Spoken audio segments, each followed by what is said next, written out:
when protests turn absurd. How inflatable frogs, dinosaurs, and unicorns took over activism. Imagine waking up one morning, checking the news, and instead of angry crowds, burning cars, or riot police, you see a 6-foot inflatable frog, a dancing dinosaur, and a unicorn holding a protest sign. No, this isn't a children's birthday party. This is a political protest. Welcome to 2026, where activism discovered helium. And yes, this is real. What is going on here? Over the past year, especially from late 2025 into early 2026, a strange new protest style began appearing, first in Portland, Oregon, and then spreading across the United States. Instead of masks, helmets, or black clothing, protesters started wearing giant inflatable costumes. Frogs, dinosaurs, chickens, unicorns, even hot dogs, until one question became impossible to ignore. Why are grown adults dressed as inflatable animals, protesting serious political issues?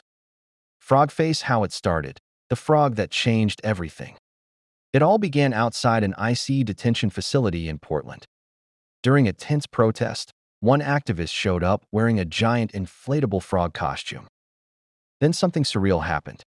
A federal officer reportedly sprayed chemical agents directly into the costume's air vent. The image went viral instantly. A helpless inflatable frog being sprayed. It looked less like law enforcement and more like a dark political cartoon come to life. That moment flipped a switch. Protesters realized something powerful. Absurdity could disarm authority. And just like that, Operation Inflation was born. Balloon Operation Inflation. Protest as performance. Soon, protesters didn't just show up with signs. They showed up with costumes. And not subtle ones. We're talking giant dinosaurs wobbling down streets, unicorns holding "No Kings" banners, inflatable chickens staring down riot police, sharks, ducks, penguins, raccoons, you name it. One couple even got married at a protest. Bride, inflatable unicorn. Groom, dressed like a cartoon character. Romantic? Disturbing? Both? Absolutely. But here's the twist. This wasn't random silliness. This was strategy. The strategy: tactical frivolity. Activists call this approach tactical frivolity. Sounds funny, but it's actually clever. The idea is simple. When power looks ridiculous, it loses its fear. A line of armored police facing off against a bouncing inflatable dinosaur? That image doesn't scream dangerous riot. It screams something is deeply off here. Humor becomes a weapon. Irony becomes armor. And suddenly, media narratives change. Public perception shifts. Violence becomes harder to justify. It's hard to escalate force against a unicorn. Why it worked? The internet era. Let's be honest.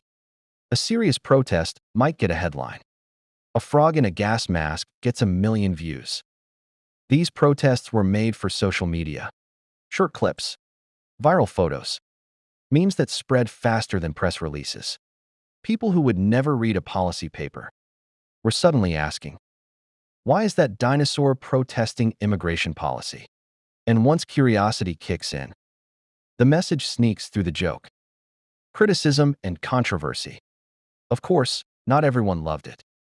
Critics said, it trivializes serious issues. It turns suffering into spectacle. No one will take this seriously. And they have a point. There's a thin line between making power uncomfortable and making the cause look unserious. But supporters argue the opposite. We tried seriousness. We tried anger. We tried silence. None of it worked. So they tried a frog. From local joke to global symbol. By early 2026, inflatable costumes appeared at protests in Minneapolis, Chicago, Boston, New Jersey. Some activist groups even handed out costumes for free.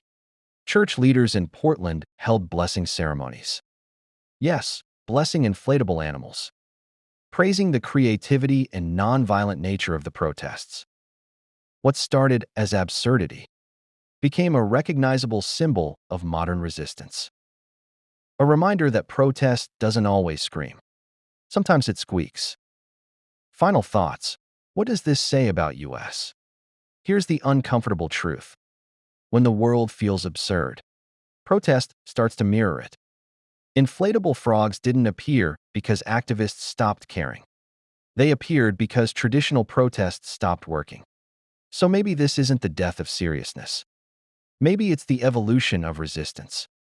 In an age where attention is currency, sometimes the loudest message comes from the quietest joke, or from a dinosaur, or a unicorn, or a frog, slowly deflating in front of power. If this video made you laugh, or think, or feel slightly uncomfortable, then it did its job. Like, subscribe, and comment below.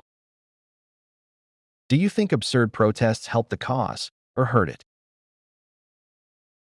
And remember, in 2026, even resistance comes with a sense of humor.